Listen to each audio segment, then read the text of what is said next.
महबूबा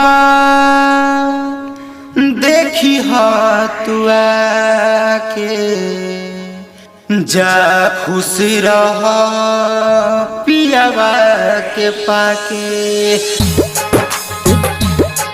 तू निक ना कोई दिलवा दुखा के जा खुश रह पियावा के पाके। जा खुश रह पियावा के पाके। जा खुश रह पियावा के पाके। जा खुश रह पियावा के पाके। हर जाई तू गइलू भुला के। जा खुश रह पियावा के पाके। जा खुश रह पियावा के पाके। जा खुश रह पियावा के पाके। जा खुश रह पियावा के पाके। जा खुश रह पियावा के पाके।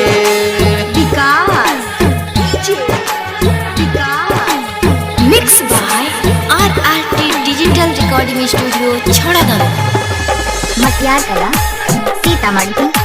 मटियार कला सीतामढ़ी।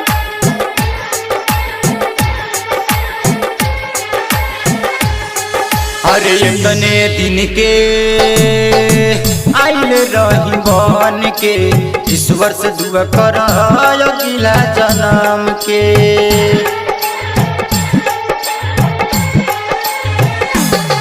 हाँ इतने दिन के आइल रही बन के ईश्वर से दुआ कर अगला जन्म के।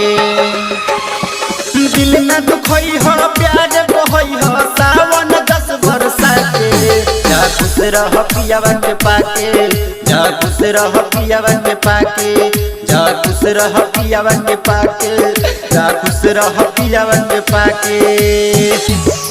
Recording by RRT digital recording studio छड़ादानो।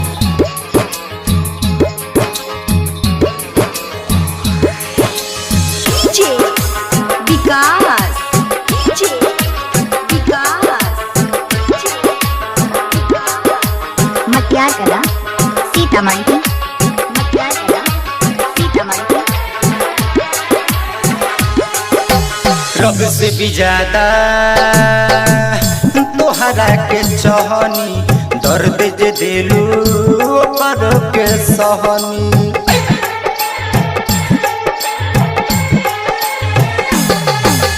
रब से भी ज्यादा तोहरा के चाहनी दर्द जे दिलू पर के सहनी। इहे बयर जिया के तोहर भर जी कबर में आई हो जाके। जा खुश रह पियावा के पाके। जा खुश रह पियावा के पाके। जा खुश रह पियावा के पाके। जा खुश रह पियावा के पाके।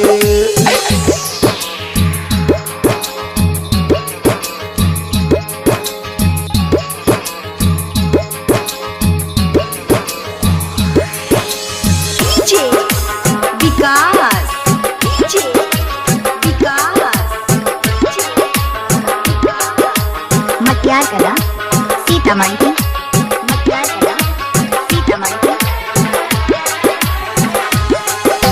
सपनों में सपना तोड़ दिलू तू मौत से नहीं के जोड़ दिलू तू।